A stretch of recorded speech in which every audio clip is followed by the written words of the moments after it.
Now, the ANC NEC has wrapped up its meeting in Boksburg, the first by the party's highest decision-making body since the May elections. Let's get some analysis as we're joined by political analyst Musa Mdunge. Musa, thank you so much for joining us this evening. Now, this afternoon, we saw the ANC leadership briefing the media post that NEC meeting. A self-reflective ANC, a sober-minded ANC, it seemed, one that has conceded to its defeat and admitting failures. Thank you so much for having me. Well, certainly, the press conference was quite interesting. At some points, it felt like the ANC was trying to convince itself of what has happened, but really seemingly so confused. And I think the challenge for the ANC going forward is to properly diagnose what resulted in its defeat and its loss of the majority, but secondly, what is the best way forward for the party as it marches on towards the local government elections in 2026 and then 2029. But certainly, it is good to see an ANC that is seemingly self-reflective, because this defeat is quite seismic. And I think that we have made a mistake in our analysis of this moment, because if you are to really look empirically at the support the ANC actually enjoyed in these elections, given the turnout of about 58.5%, then in actual fact, what looks like 40% actually starts to look like around 23, 24%. And that's moving from a point where in 1994, the ANC had managed to capture its real support being at about 57.5%, given the high turnout in that election. So a lot of things for this party to reflect on.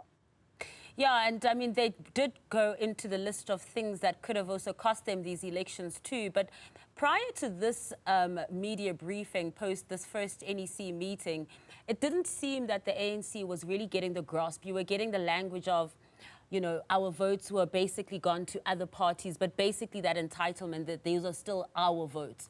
There are a lot of finger pointing and not looking at what's going on internally, what's going on when it comes to ethics, when it comes to corruption, when it comes to service delivery, load shedding as well being a very key factor that played a role.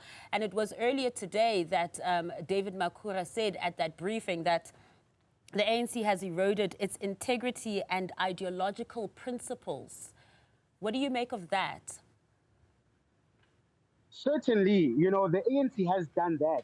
And to just diagnose this loss as a simple matter of the MK party taking its votes, particularly in KZN, would be very simplistic of the party. And as I said in the first question, is when you then really truly diagnose the support of the ANC, the very fact that that 42.5% of the electorate decided to sit away from these elections is an indictment on its action and its performance, because its failure to perform well has a direct impact in how people perceive the political system by which they are organized. And South Africans in this election gave their verdict that after 30 years of this democratic project, the ANC as the vanguard, as the leader, as the center by which this political arrangement holds, has failed in executing its prime mission and vision in leading this country post-1994. So certainly for the ANC, a lot that it needs to go back to the drawing board on governance, on renewal. Certainly, as you heard in that press conference, the issue of the economy came up. How best does the ANC respond to the dire economic situation that South Africa finds itself? If you look at just the economic data, South Africa in many ways is an anomaly, as I've argued in times past. When you look at emerging economies, you have a stock exchange, the Johannesburg Stock Exchange, with the market capitalization of over $1 trillion. And yet the real economy, the GDP of this country, on nominal terms, sits at about $373 billion. So that is an indictment that the real economy hasn't seen the kind of growth that the financial markets have. And there needs to be a recalibration in how we do economic policy. And I want us to also dig into the economy as well. But before that, you know, you mentioned when we were talking about the percentages and the lower voter turnout as well, and that in fact, this is an indictment on the governing party as well. But the language and the messaging that we've also been getting is to say that, look, there was a lower voter turnout. I think yesterday also there was a media briefing where the ANC leadership had said next time they will concentrate on those people who decided to stay home and not go out and vote. And that's what they want to do moving forward. But almost a sense to say, well, it's not all that bad because they couldn't vote for us, they still didn't vote for others anyway. So, you know, we still have our leg in this race. You've certainly read this very well. I was about to say that, you know, these elections in many ways, while it is a story of how the ANC lost its majority and how in the form of the MK party, a third party ascended, what this story is actually also about is the failure of opposition parties to capture, to convince that 42.5% and those among those who voted for the ANC, that they present an alternative to the position and the policies as laid out by the African National Congress. And so parties like the Democratic Alliance, for example, that saw such a small marginal growth in its support, in fact, just a return of former supporters who had moved to the Freedom Fund Plus, has many questions that it has got to ask. Post the period of Musa Mdunge leaving the party, the likes of Herman Mashaba leaving the party, and other black intelligentsia. So in many ways, I think the Democratic Alliance, other opposition parties have to ask themselves the very, very critical question is how best do they respond to this moment? Is it in the way that Helen Zille, for example, has responded, being pompous, not really understanding and seeing the moment? Or is it one in which a party becomes circumvent, humbled, and decides to chart a new path? Because clearly, the path in which parties like the Democratic Alliance ignore issues of transformation can no longer stand. And secondly, perhaps not as important in the sense of South Africa, their foreign policy position as it relates to the Hamas-Israel conflict, for example, is one in which they may need to revisit. So a lot of learning for all the parties involved. This is certainly an opportunity, but one that is laid with certain traps and certain risks. But if there is willingness to read the moment correct, and the courage to see through what South Africans have called on these parties to do, then perhaps 2029's picture all of a sudden starts to look very different for parties like the Democratic Alliance, the IFPs of this world, the UDMs, and so on. And those three parties you've just mentioned now, Musa, as well, happen to be part of the government of national unity. We also heard the ANC saying, look, this is a strategic move. You mentioned also earlier the Freedom Front Plus that we know is also part of this GNU too. But the criticism when we talk about the economy has been on how will the ANC then be able to transform the economy, which is something that was mentioned as well today by Phoebe Potgieter to say we really need to focus on transformation. And for the past 30 years, we didn't do a significant enough job at it. We have made a dent, but there's more to be done. How much more difficult will that be under the terrain of a GNU? Well, certainly the terrain of the GNU is one that presents opportunity, but challenges for the ANC. Certainly when you think about its agenda in terms of transformation, the very fact that it is a party that sees itself as one that is striving for the emancipation of the masses of the people, but those who are black in particular, it does lay challenges given the party they are in bed with. Because whether we like it or not, in as much as there are other members of this GNU, fundamentally in terms of policy, there can be no movement unless the ANC and the Democratic Alliance agree in terms of policy. And so for the ANC, this places pressure in how it needs to look in terms of policy.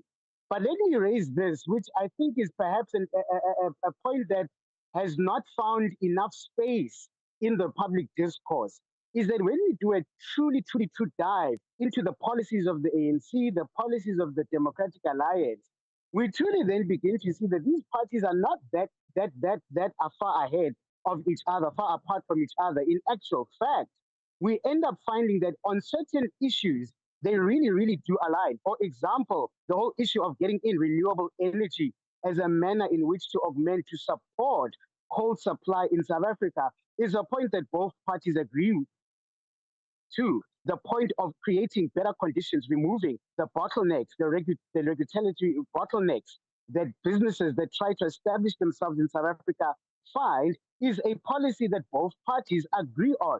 So on key issues that would deal with the reformation of the economy, fundamentally these are parties that find each other. The challenge is in the framing, is in how we paint this picture, these policies, and the ideological, the historical, the racial, and the class differences are the ones that may, in fact, call or cause us to think of these parties as being geopolitically, geoeconomically apart, when in actual fact, they share a lot in common. The challenge is, as I said, is there the political courage? Is there an ability to manage each side's political home and establishment and members in getting them on board with this new political arrangement? Yeah, and also when we're looking at words like we have to adapt or perish, those were the words that were used in this afternoon's media briefing, but also looking historically that the ANC has not been too successful when it comes to clawing back support that it hasn't been able to win over when you look at certain municipalities, and more importantly the Western Cape. Since the DA has taken over, it doesn't seem that they will ever be able to get it back. Now they have lost, or they're co-governing 3 provinces. What are the chances that they will be able to resuscitate that? Well, the common denominator in the ANC's failure to restore its support within South Africa, if you think of provinces as you've mentioned, the Western Cape, boils down to the failure of performance and the failure of truly building a united party that stands behind a common vision. The challenges in the Western Cape have been quite pronounced, given the infighting in that particular province. Those things have caused challenges for the ANC. And so certainly, if they're able to both diagnose properly what led to the loss of power as has been the result, and secondly, why it is that they fail to claw back support, they then perhaps may have a chance in which the party is able to again galvanize support. But critically, it is about performance. And then beyond that performance, the ability to sell what it is that you have done. Unless as a political party, you're a good salesman of your ideas and your successes, then you will fail to master the kind of support you need to return. And so that is the challenge that the ANC has. And perhaps this may be why we see a galvanization of support around Cyril Ramaphosa, because in many ways he's being seen as the man whom is the only one to be able to sell or salvage some sort of support for the party, given that even though his support has been questioned, he continues to outperform his party. And so there are opportunities for the ANC, but certainly one of the things they need to deal with is the issue around infighting, is the issue of dealing with the succession question that is looming in terms of the party come 2027, when Cyril Ramaphosa is expected to step down, or his second term is expected to end. And so until that moment, they've got to decide how it is that they're going to show up and how it is that they're going to convince South Africa that the leadership of the GNU has had success. And part of that success is dealing with the challenges of the economy, is dealing with the challenges of healthcare, of education, of crime. All of these things need answers. It is not easy answers, but if the ANC is able to get their act and their house together, they may be able to turn this house around. Yeah, so if you think about it, Musa, would you say that the ANC and the GNU partners have the next 3 years till 2027 to basically get their act together, because the relationship cannot be hanging on one man to make sure that there's only the support around Cyril Ramaphosa, the president? So what happens when his second term, as we know, will be coming to an end?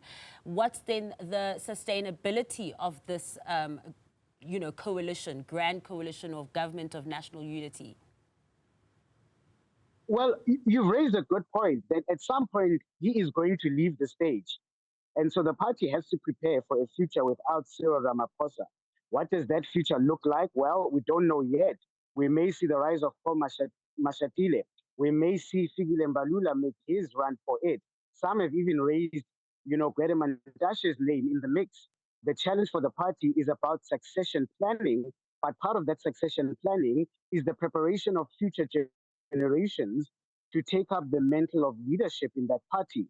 And what is being disappointing when you look at the ANC's party list, when you look at those that the president has chosen for his cabinet, there are too few young people who make up that mix. In fact, where we see young people make a rise is in the opportunities given by others and in the choices the president made. If you think about the new minister of basic education or the minister of home affairs, for example. So these are things that the ANC has got to truly think about before 2027. And I don't think that they have, this GNU has until then. South Africans are really eager and impatient at this point to see the change happen in the country. And I think it is high time that we see the government coalesce around a plan, around 3-4 points that they believe that if they can change these things, fix these things, that they can turn the country around. And so part of getting there is to make the kind of right decisions on policy. So decide what are those microeconomic sort of interventions that you can make that will have the greatest multiplier effect in the economy. So we've got to see microeconomic reforms. For the longest time in this country, there's been a focus on fiscal policy. And while no one doubts South Africa's management of macroeconomics, the problem is that macroeconomic management has not seen real fundamental economic changes and improvements in the economy. And I think the exciting thing about the GNU right now is you're starting to see a focus on other ministries. And you're starting to see ministries like the Ministry of Trade and Industry and Competition now start to get the kind of media attention I think they should have long gotten, because it is in that department where economic policy lies and industrialization lies, and where the microeconomic changes that we need to see can start to take shape. So in many ways, the GNU offers us a new opportunity to look at politics differently, to look at government differently, to look at how we understand where the levers of economic policy are found. And this is the moment that we are in. And I think it's a wonderful moment, one that all of us must seize in holding this government to account. Musa, always a pleasure hearing your insights. Thank you so much for your time.